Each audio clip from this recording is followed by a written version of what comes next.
for this. This is the main notes, if you want to. Just the main topics I talked about today. Then I did a homework problem, and then I did some antiderivatives, just like last class. Okay, but here we go. Here's the new stuff. So we're talking about section 4.6 today, and it's optimization.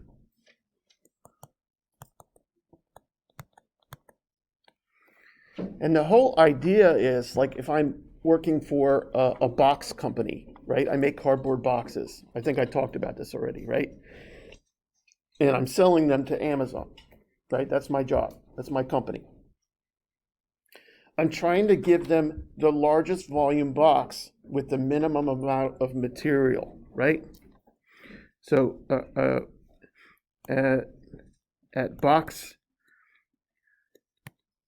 at We Love Boxes,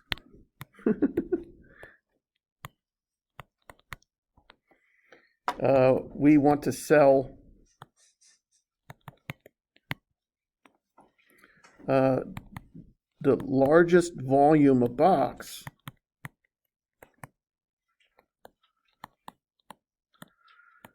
with the minimum amount of material.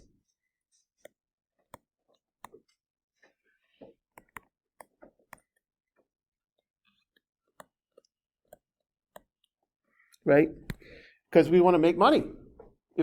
So I'm selling the box to the volumes they need, but of course I could make that same volume of box with different pieces of the sides and the top and etc., right? But I want to use the least amount of material so that it costs me the least amount of money, and then I'll make a profit, right? Now I could be lazy and just whatever it costs me to make it any size I want and just charge more. But then I go, well, if I could keep that higher price, but then use less material, I can make more, right? And that's really what we're trying to do here. We're trying to maximize profit. We're trying to minimize pain, right? Minimize gasoline or something, right? If we're making an engine. So that's optimization. So there's a couple of problems I like. I usually like the geometry problems, like boxes. I like a min distance problem, right? Because that's when I'm trying to figure out how I can land on the moon. I'm not going to take off when the moon is right above me, right? Because the moon, by the time I get there, the moon will be over here. So I'm trying to figure out that minimum distance. When do we... Right, that's why whenever you see a rocket shooting off, if there's a weather delay, they don't just go the next day.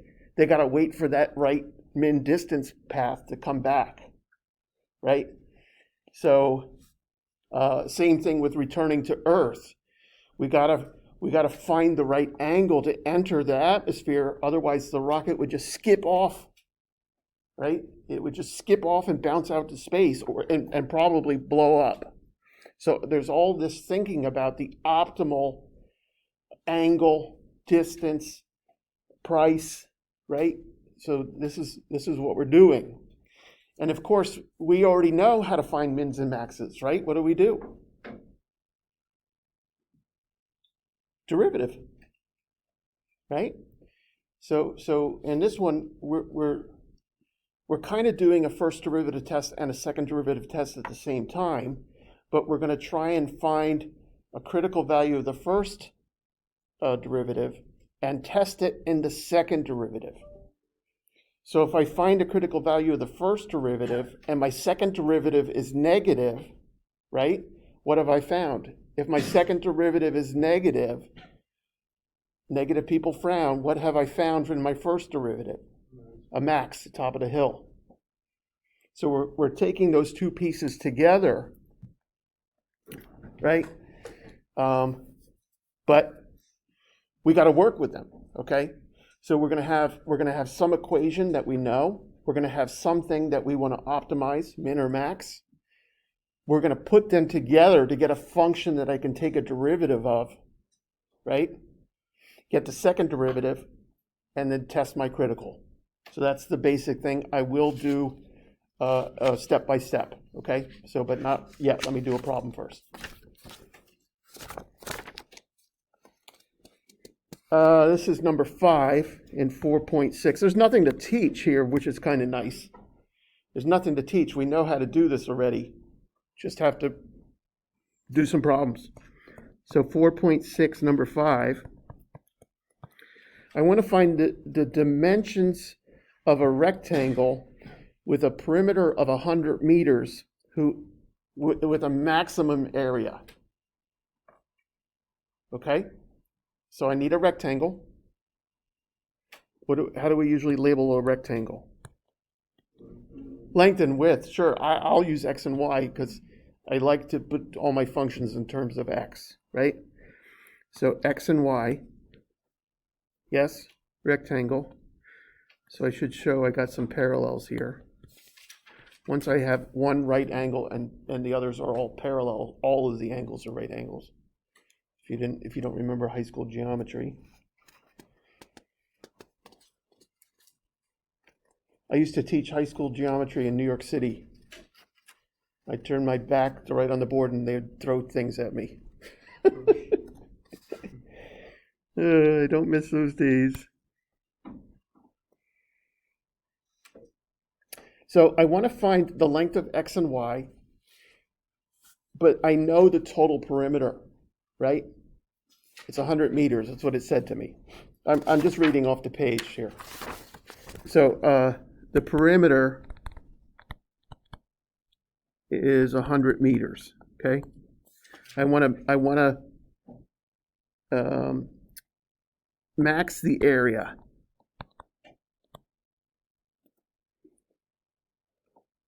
So I need an equation and a piece that I want to maximize. Okay? An expression. Okay? So you can see where my equation's coming from, right? So from my perimeter piece, what do I get? 2x plus 2y equals 100 meters. I'm going to leave the units out. I know my x's and y's are going to be units. Your science teachers will probably be mad at me, but I don't care. I care about the numerical solution, and you care about the units, right? So there's my equation. What do I want to maximize? I want to max area, right? But what's my area going to come from? What do I want to, what's the area of this rectangle? X times y. Okay. So you can see I'm going to get two variables every time I do this. If I ever get a third variable, I need to figure out a way to get rid of it. Okay? This is important. I want two variables. We're not in Calc 3 yet. In Calc 3, we start with x, y's, and z's, and then we go to 4 space and 5 space and 6 space. So, etc. And then n space. So I got to combine these two. And the obvious way to do it is use a substitution, right, from my first equation. So what do I get? If I solve this for y, I get y equals 100 minus 2x over 2, right? Or 50 minus x.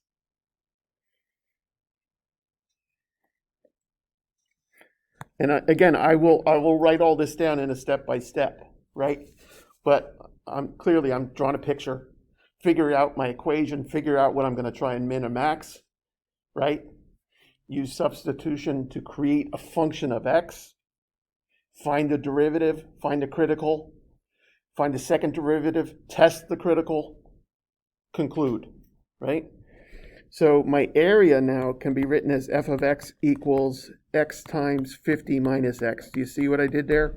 I took this value for y and put it in there, right? What's that? No, I want it in terms of x so we can use everything we've learned in this class. I mean, there is a way to use implicit for this. This is the way I found it's easiest.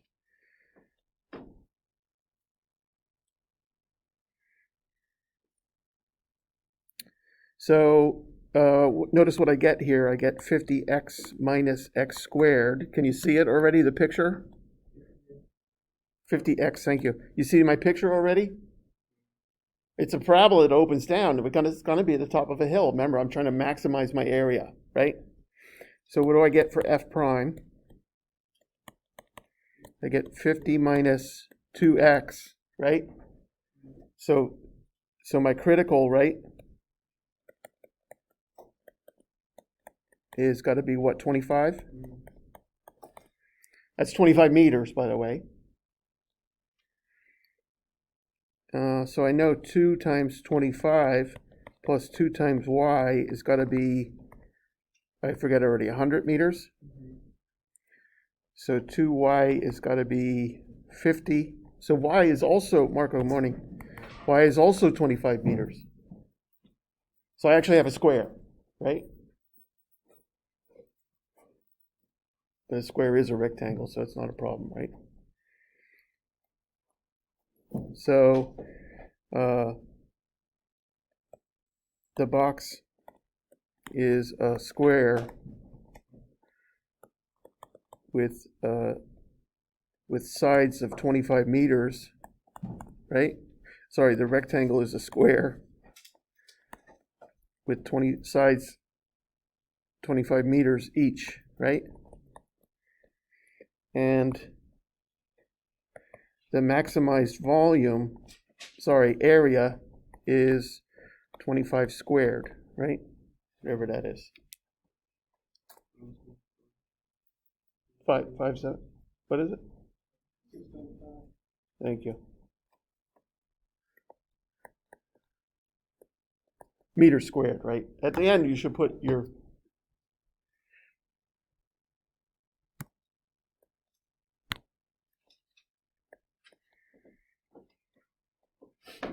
Margot, this is my first optimization problem, but you'll see me do many others.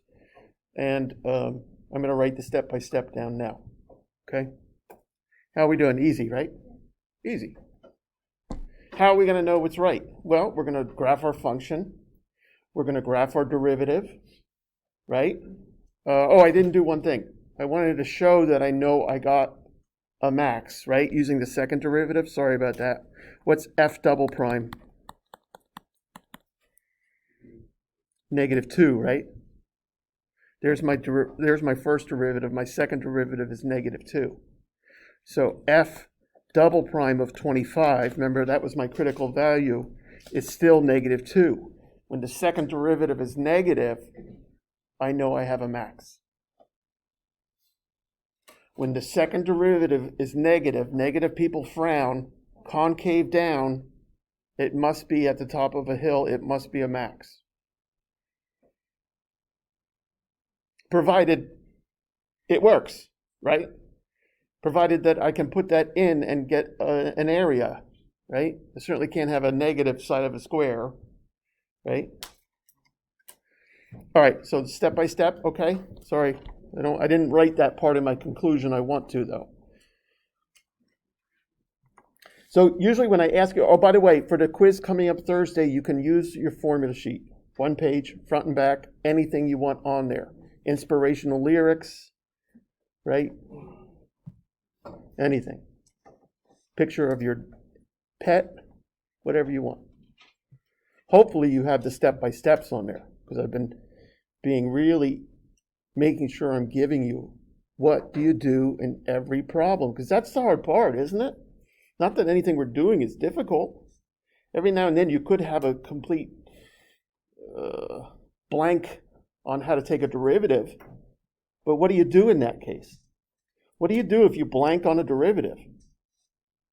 Well, hopefully there's something on your formula sheet, or you could just move on to a different problem, right? That's helpful.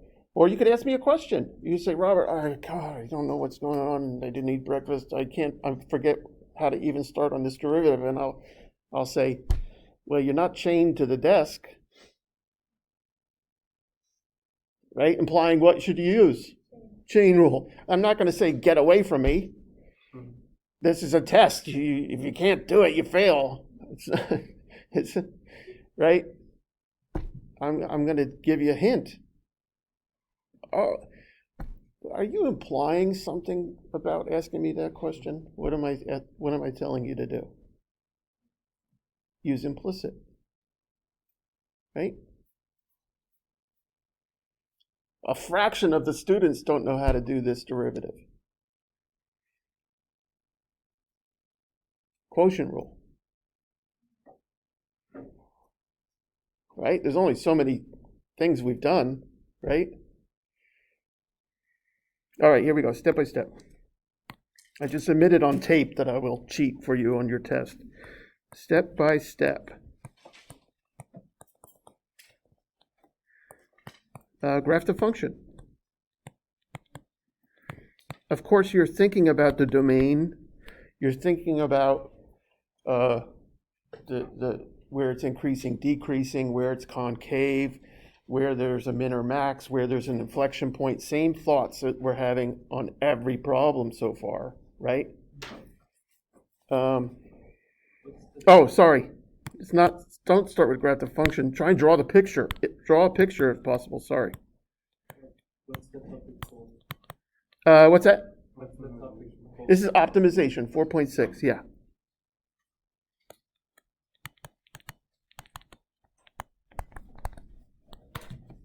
So draw a picture if possible. Is the test on Thursday on first derivative? The first quiz? Yeah. Thursday on 4243. Okay. Not this. Yeah, no, I know. Yeah. So this would be the second Thursday. So you'd have a whole other weekend. You'd have time to do the homework, time to ask questions. Draw a picture. It might not be possible. Usually it is. In fact, the ones I give you it's always possible to draw a picture. Why? Because that's for me, that's how I learn. So, and I find value in it. Same way I learned how to play guitar is I could watch my teacher play something and then play it. But if you gave me a piece of music, forget it. I'm a visual person, right? So we're going to draw a picture if possible, right? From the picture or from the argument that they're making, they should be able to come up with an equation, right? And then a piece to optimize. So find an equation.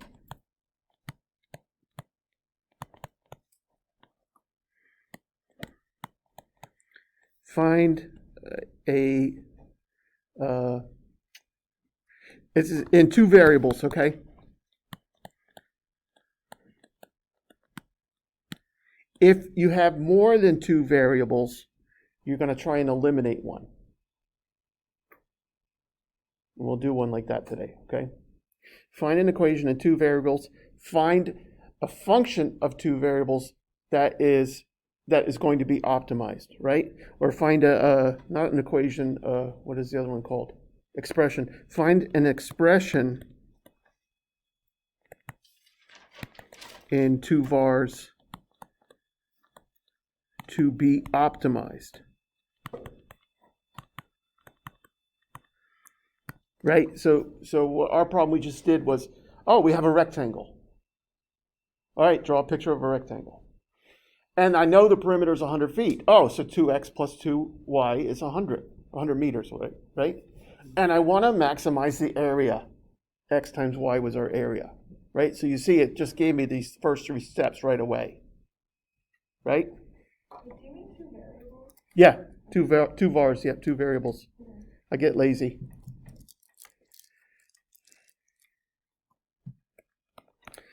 Fourth step, you remember what I did? I took my equation and substituted into the expression to create a function of x, right? So solve the equation for y and sub into the expression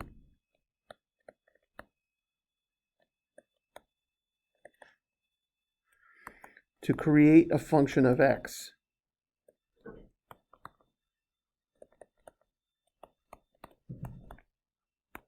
And remember what we got? We got what? F of 50x, f of x is 50x minus x squared, right? And now I'm kind of back to my first derivative test, second derivative test. So what am I going to do? I'm going to graph the function. And think about all those important pieces of it. Where it's increasing, where it's decreasing, where it's concave, where are the mins and maxes, where are the inflection points, etc. I don't need all of that, of course, right? All I need is to notice that there is a min or max. And so that's nice, because if you look at your piece and you don't see the top of a hill and you're trying to maximize something, you know you made a mistake somewhere, right?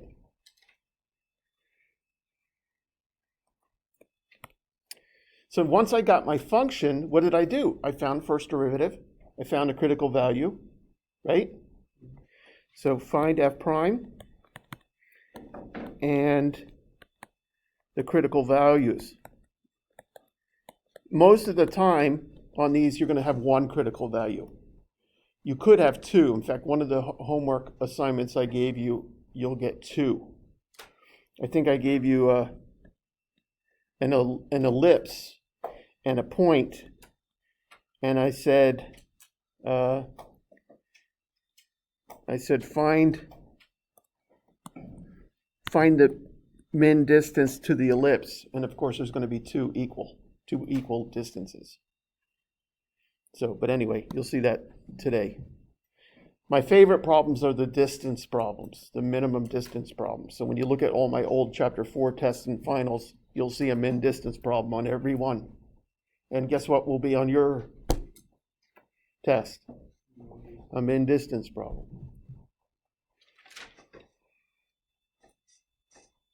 Every Tuesday, I like to have tacos. I'm a simple person. The stuff is hard enough without me making what problem's going to be on there, right? So, okay, I found f prime. I found my critical value, right? I want to answer the questions.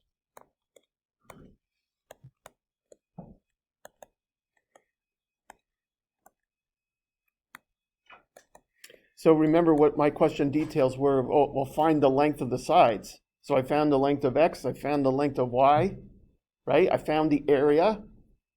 Yes? Find f double prime. You probably want to do this one first, right? Find f double prime to show f double prime of c. I'll call the critical value up here c. F double prime of c is bigger than 0. Gives c f of c as a min, and f double prime of c is less than 0, gives a max. 9, make the conclusion.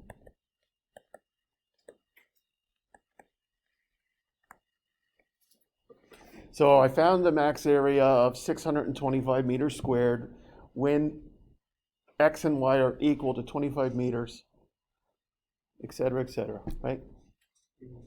Of the problem I just did. So I'm filling in an example of with my step-by-step of the problem I just did.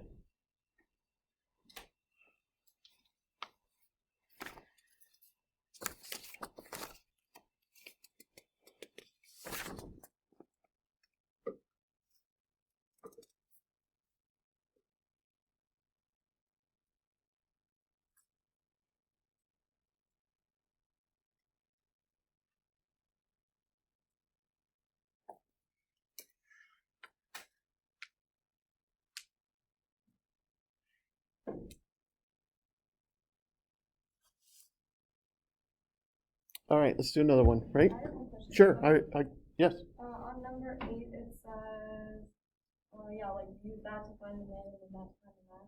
Is that to find the min and max of your original function? Yes, so if you remember, my original function was using the sides of the box, of the rectangle. So I'm going to find that area using my area function. I'm going to find the length of a side using the perimeter function, right? Remember, I always take the critical and put it back in the original to find out the real valuable information. So the first derivative tells me where that critical value is. The second derivative tells me that it's a min or a max, but I still have to go back to the original function to find that value that answers the question. Yep. This is 14. What time is it? Well, let's take a little break and we'll do this one. So 10:04, let's come back at 10:15, okay?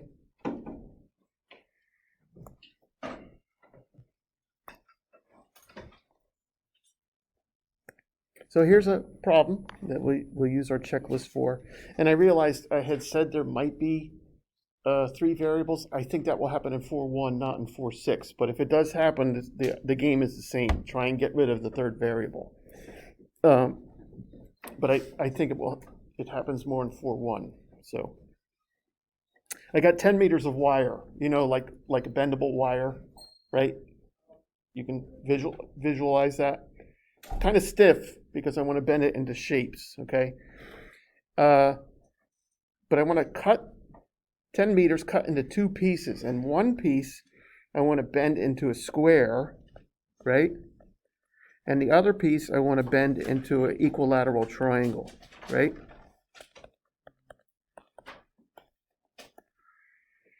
And then I want to minimize those areas. So the sum of the 2 areas, right? Nice. So what do you got for me? What do you think is so I've got a picture, right? I've got my wire, yes? So I want to cut it into 2 pieces, right? I don't know how long they are, but I do know they add up to 10, right? So I can call the first piece X and the second piece Y. So I know X plus Y equals 10. All right, it's 10 meters, but who cares, right? 10 feet, 10 meters, 10 inches, I don't care. 10 is what I'm interested in. So now I have my equation. I need to come up with the piece to minimize, right? I want to minimize the area of the square plus the area of the triangle. Yeah, yep, absolutely. Yep. Uh-oh.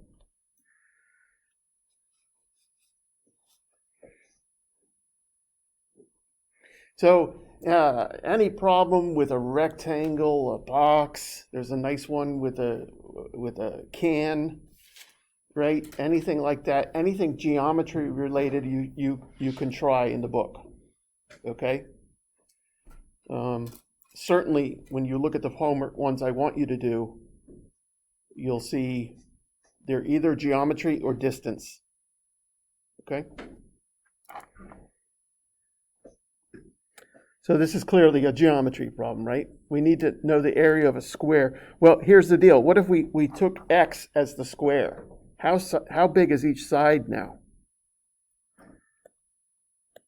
If X is bent into a square, you can see the bends I make to make it into a square, and all sides are equal. How big is one side? X over 4, right? And for the equilateral triangle, right? Did I shut it? No. For the equilateral triangle, how big is one side? Y over 3, right? Well, the area of a square is easy, right? It's just side times side squared, right?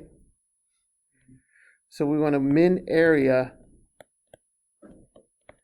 of x squared over 16 plus, this is the part that isn't easy, the area of an equilateral triangle. Typically, I will give you, if I think the formula part is difficult, I will give you the formula, okay? So just a quick side note on the area of an equilateral triangle.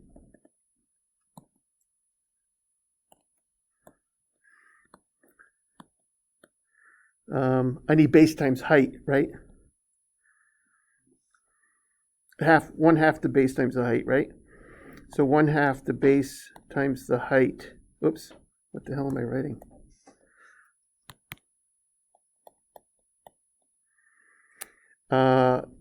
But the hard part is getting the height, okay? So, but I know if this is, if this piece right here is z, this is 2z, and the height is square root of 3z. Let me try and make that a little cleaner, sorry.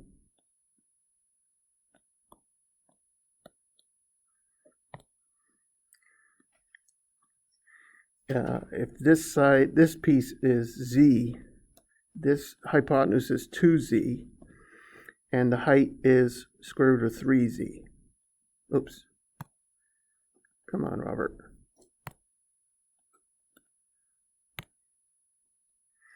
So our 1/2 of our base, the base is y over 3, right? But the half of y over 3 is y over 6, so square root of 3 times y over 6. This is my base. This is my height. That's a little confusing, but let me make sure you're with me. I've got the formula for this equilateral triangle, right? Half the base times the height. The base is easy. I already know my base is y over 3, right? But I have to find half of that base to get the area of the triangle, to get the height of the triangle. So I take half of that base, which is y over 3 divided by 2, which is y over 6, and I multiply it by square root of 3. So there it is.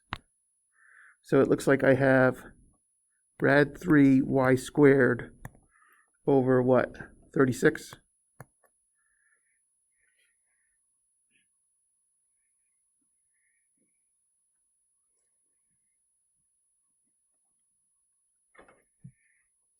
Now, the tricky part of this problem was getting the area of an equilateral triangle. So, but the rest is calculus, right?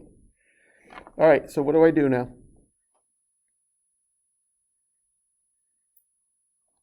I'm working with the blue boxes here, right? What do I do?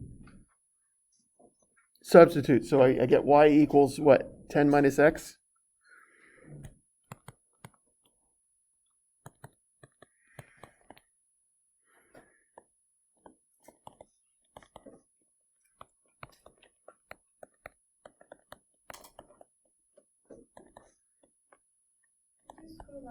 Yes, yep.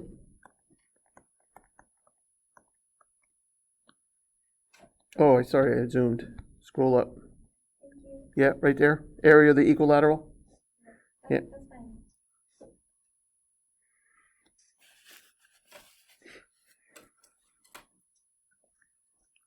Yes.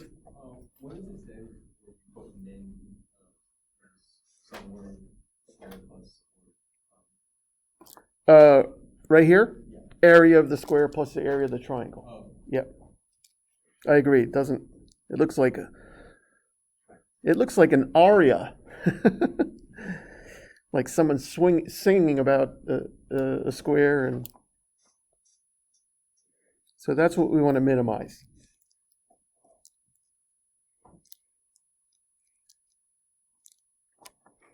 It's kind of interesting to graph this because there's actually a min and a max in this problem. So, but let me graph it first, right? Can you go one more time how you found that height of the triangle? Yes. Let me do it this way. I was trying to avoid an x, but if I have an equilateral triangle, right, with a base of 2x, I know all my sides are 2x. So this side is also 2x, but now this base is cut in half, so I've got a side of x. So now I'm only looking at this green right triangle, right? And the h is going to come from x squared plus h squared equals 2x quantity squared. So h squared equals 4x squared minus x squared, right? I subtracted x squared from both sides. H squared is 3x squared. So h is rad 3 times x. And so, right, so now let's translate into our language. We had y over 3 as the whole side. Then our x became y over 6. Then our h became rad 3 times the y over 6. Yeah. Little clearer there.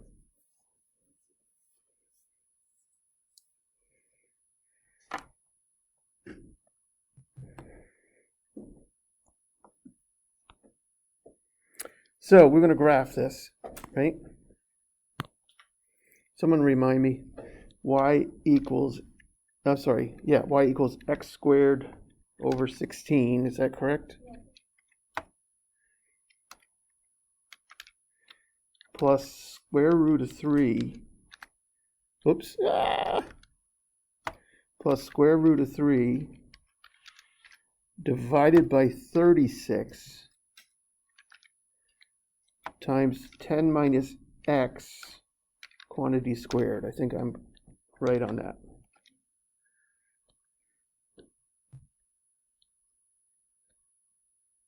Only has a minimum, no max.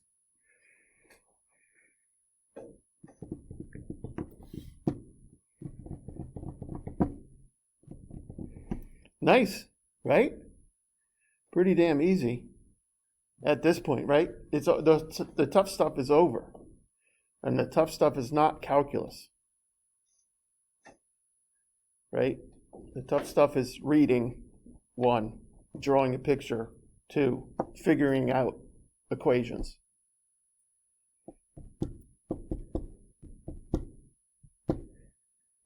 Again, if I give you the volume of a right cone, I will give you the formula. If I was asking for the surface area of a sphere, of a basketball, I would give you the formula. If it's a rectangle, I'm not giving you a formula. If it's a box, I'm not giving you a formula, right? All of those things are pretty straightforward, right? If it's a triangle, just a simple right triangle, half the base times the height, I shouldn't really have to give you a formula, right? But if it's something like this, I would give it to you.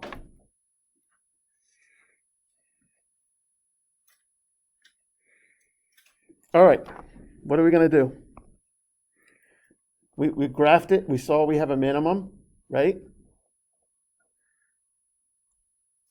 Also notice that the minimum is some number between what, 0 and 10? It looks like 5, doesn't it? I don't know. It's pretty friggin' close to 5. 5 and 5. You'll find a lot of these things happen at the square, right? Where I cut it right in half, this wire. Let's see what happens, right? So f prime, yeah? What is it, 2x over 16, you agree? X16 goes for the right, it's square root, derivative of x squared is 2x, right?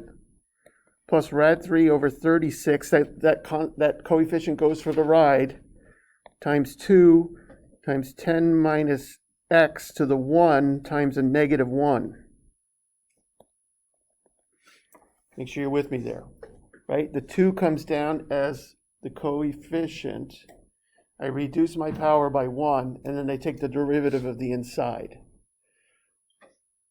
Could you FOIL this out first before you do your derivative? Yes. Right?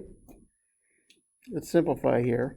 I get x over 8 plus, minus rad 3 over 18 times 10 minus x.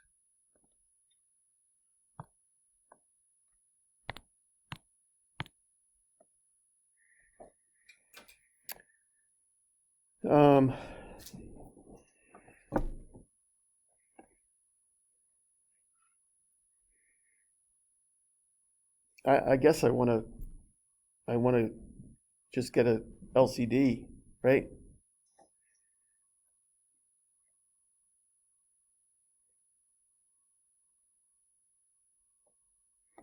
What is 18 is what?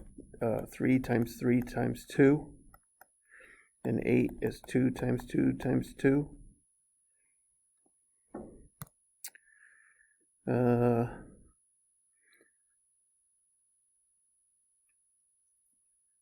So this one's got to get multiplied by 9.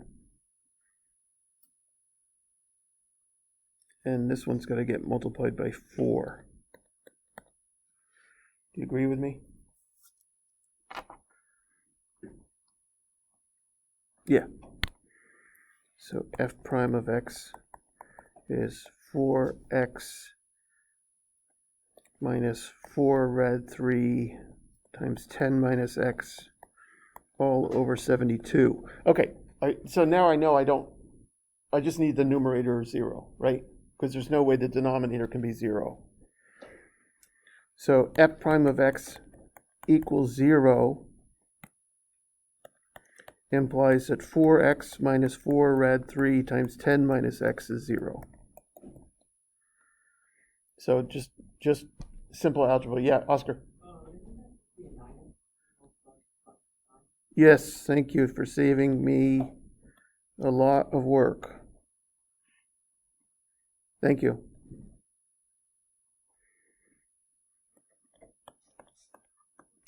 Yes. So up there it's x over 8 times 9 over 9. 9 over 9, yeah. And then the second one is 4 over 4, yep.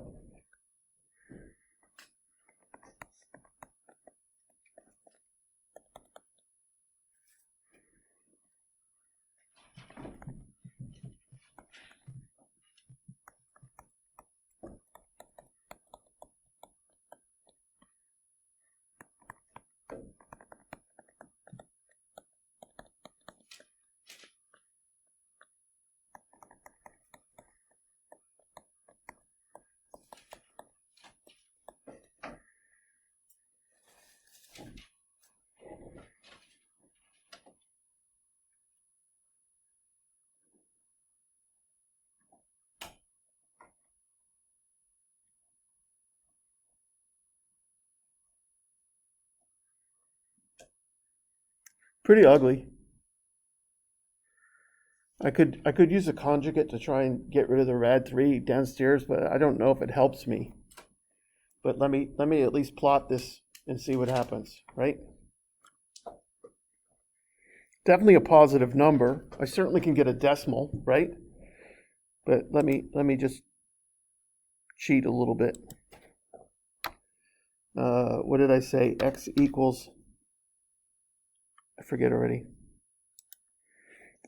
40 rad 3.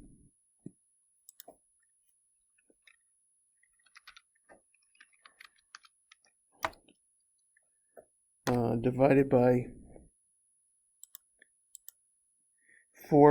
9 plus 4 rad 3. Is that right? 9 plus 4 rad 3. Yeah! Score! Right? Hit at the min.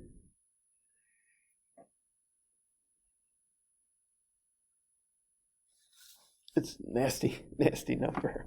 I try and make the numbers come out a little bit better than this on the test, but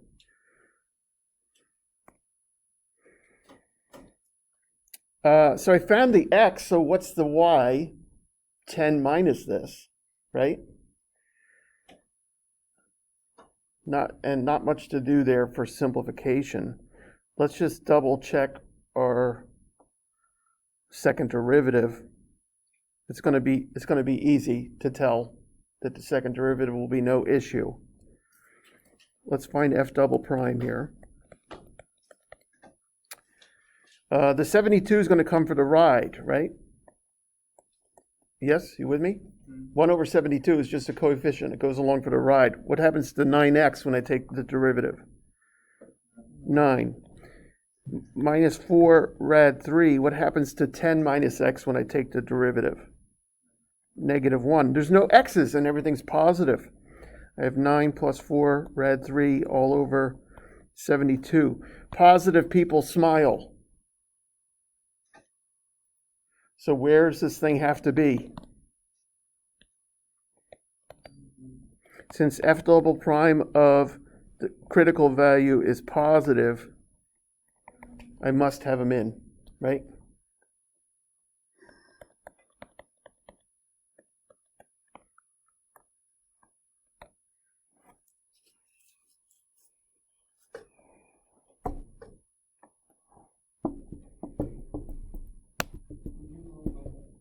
Oh, back up.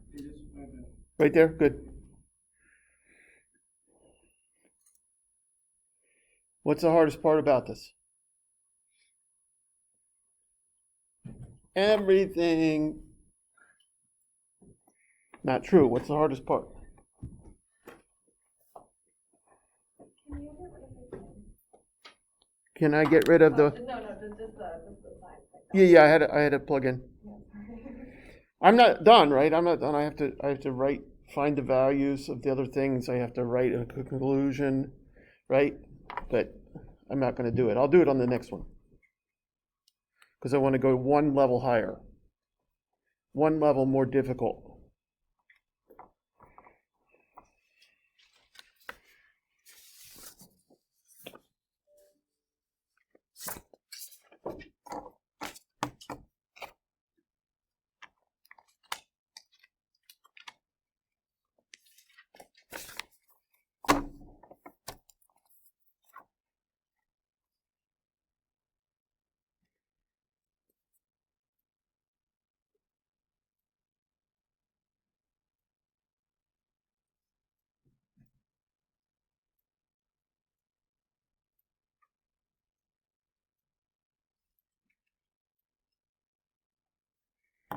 All right, we ready?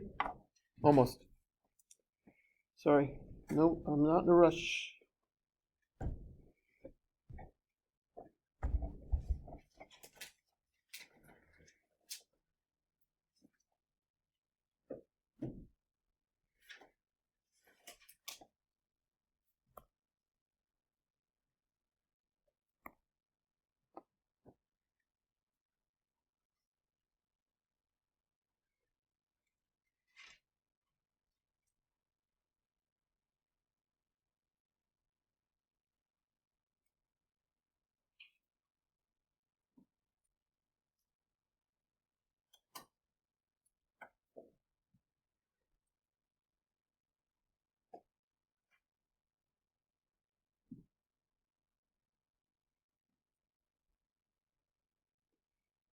I mean, that one was not that easy, but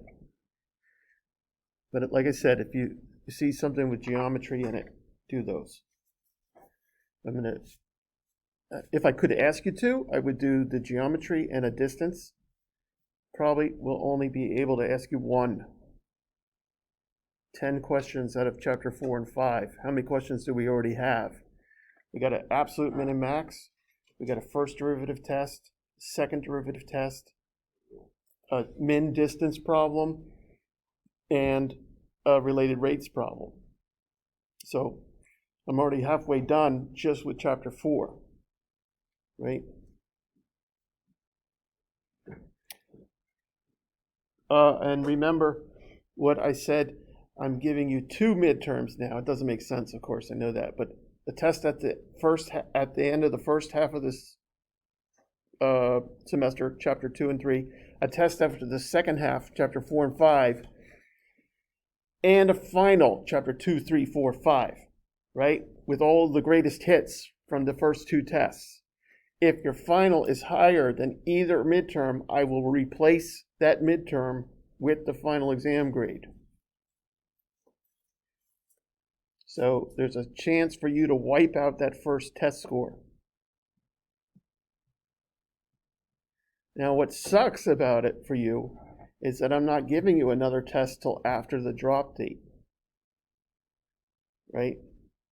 So you have to, I guess you have to take the deal with, if you are going to fail, you miss the opportunity of getting a W, right? but you're going to take the class over, so I don't know what the big deal is.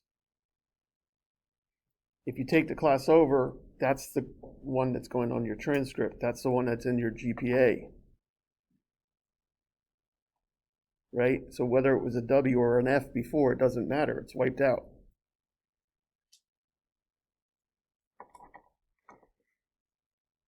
All right, here we go.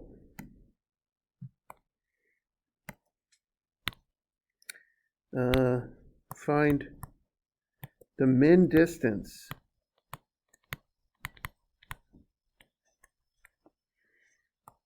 from the point 1, 0 to the curve y equals square root of x.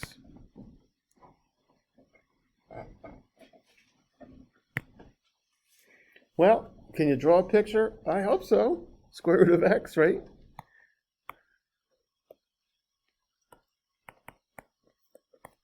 And then 1, 0 right there, right?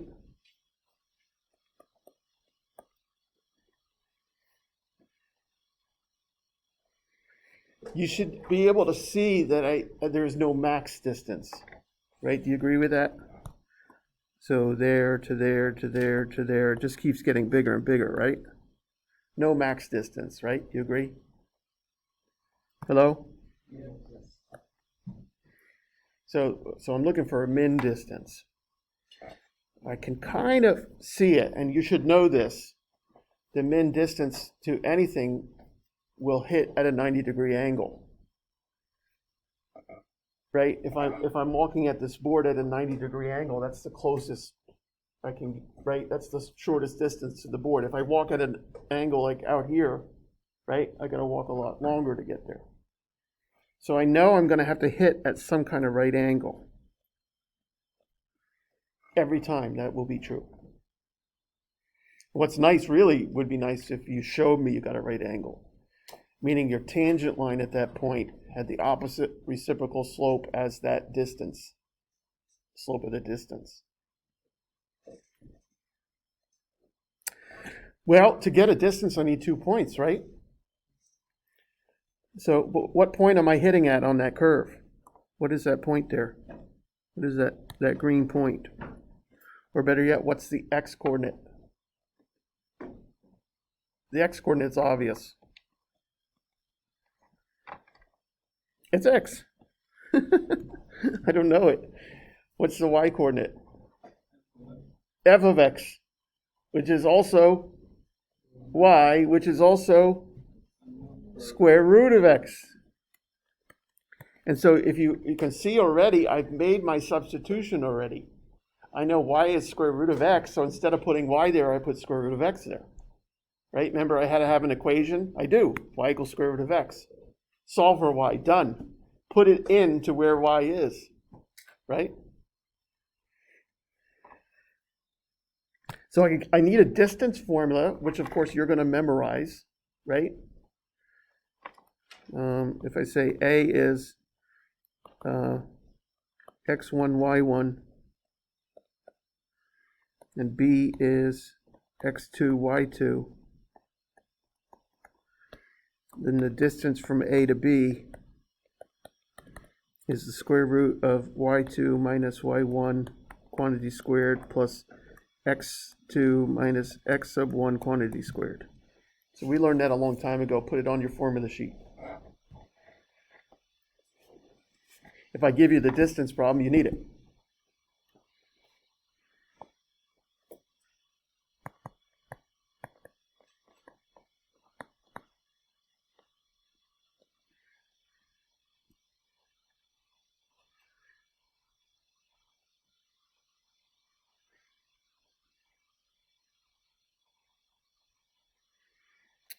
I like to start with my arbitrary pieces first in general. So I'm going to use the x rad x as my x sub 2, y sub 2, right? So my d of x, my distance, is square root of What's the difference in the y? Square root of x minus 0 quantity squared plus x minus 1 quantity squared.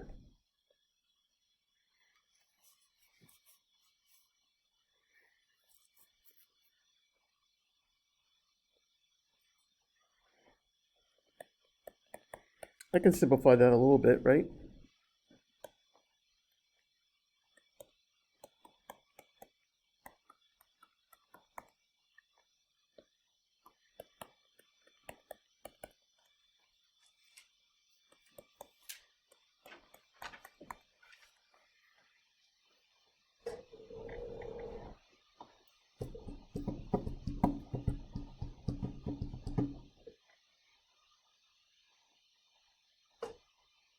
How we doing? They take a while, these problems. So you just got to work with nice speed, double checking yourself along the way, trying to be as precise and clean as you can on the paper, trying to put as much as you can on the paper, right? Well, this is my distance, right? This is my distance formula. I want to minimize it. So I certainly could graph it, right? I'm just going to go right to my derivative. So what's d prime? 1 over 2 square roots times 2x minus 1.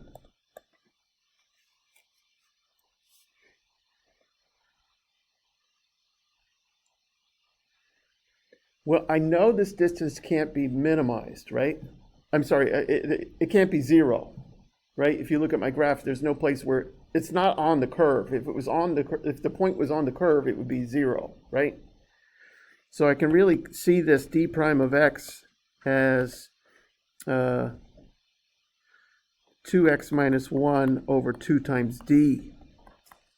It's kind of nice to see that, especially because I'm going to do a second derivative, right? What's my critical value? Yep. The first one right there was square root of x minus, is that Everything's squared. This is a 0. Remember, I'm taking that point, right? So I took the point 0, 1, 0, right? Yep.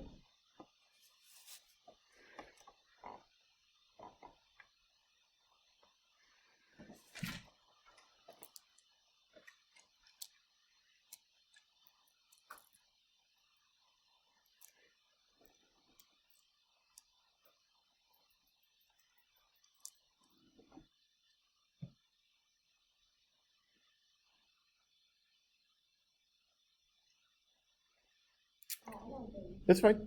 Everybody okay? So what's my critical value? I know it's not coming from the denominator, right? Because the distance can't be 0. So the denominator can't be 0. So I know that 2x minus 1 equals 0 gives me x is 1/2. Okay, that makes sense to my picture, right? So I've got my critical value. What do I need to find? I need to find the y-coordinate. I need to find the distance, right? And I need to show the distance is minimized. Since y equals square root of x, we get the y-coordinate is square root of 1/2, or rad 2 over 2. I don't care which one you use.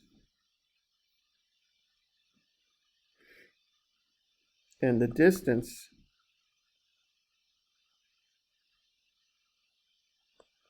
at rad 2 over 2 is square root of rad 2 over 2 squared minus the rad 2 over 2 plus 1.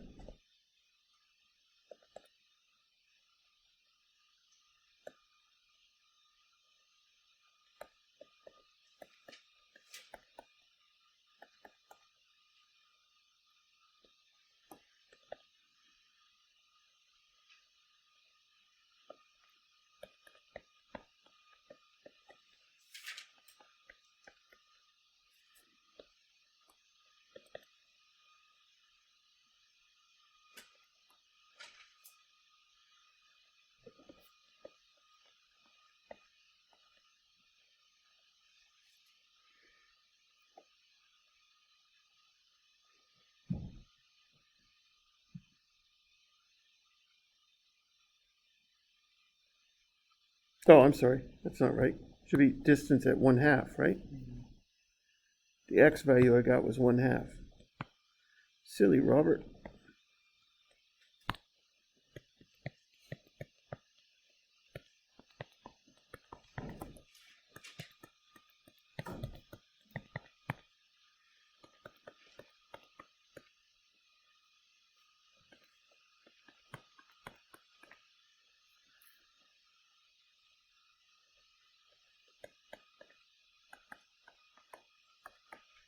Distance is rad 3/2.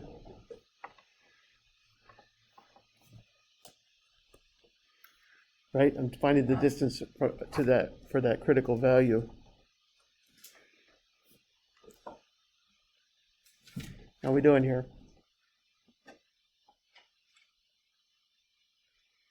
So that's 1/2 and then square root of 1/2.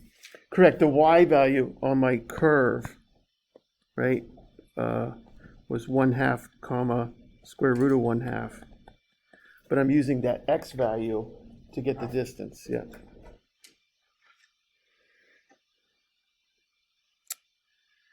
Second derivative, we ready? We need a moment.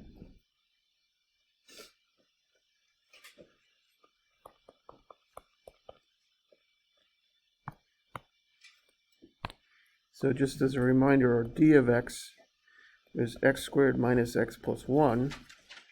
Our d prime of x was 2x minus 1 over 2d of x. And now we're going to get a quotient rule to get our d double prime.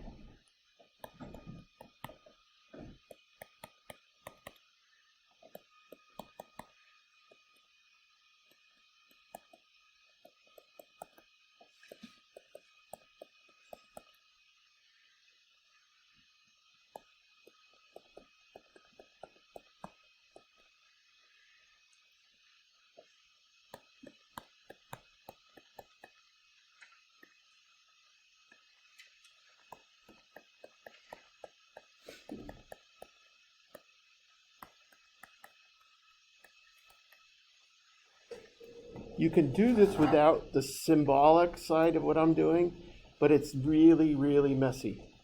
So meaning you can keep the square root function in there, but it's really messy.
Wow, tough problem, right? Yep, You got that, though. yes, That's good. okay. Tough problem. What I do is I'll change the function, or I'll change the point, or both, right? Change the function, change the point, or both.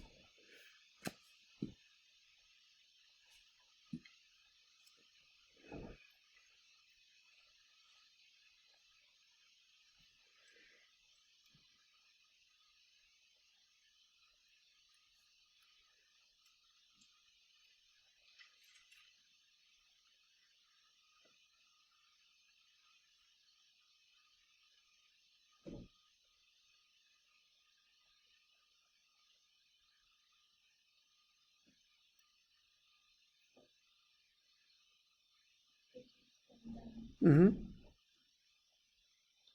Mm-hmm.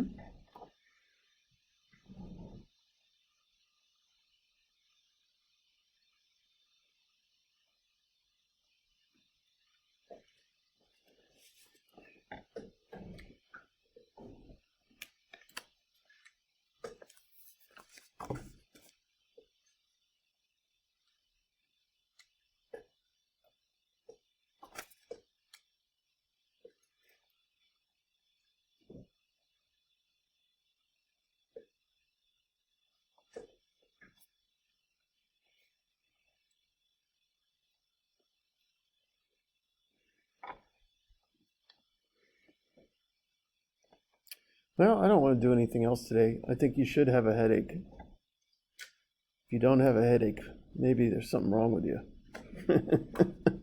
Because I have a headache.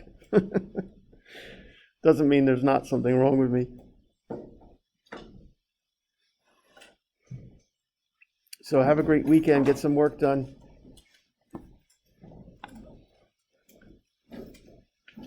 Give me 1 second here if you're copying.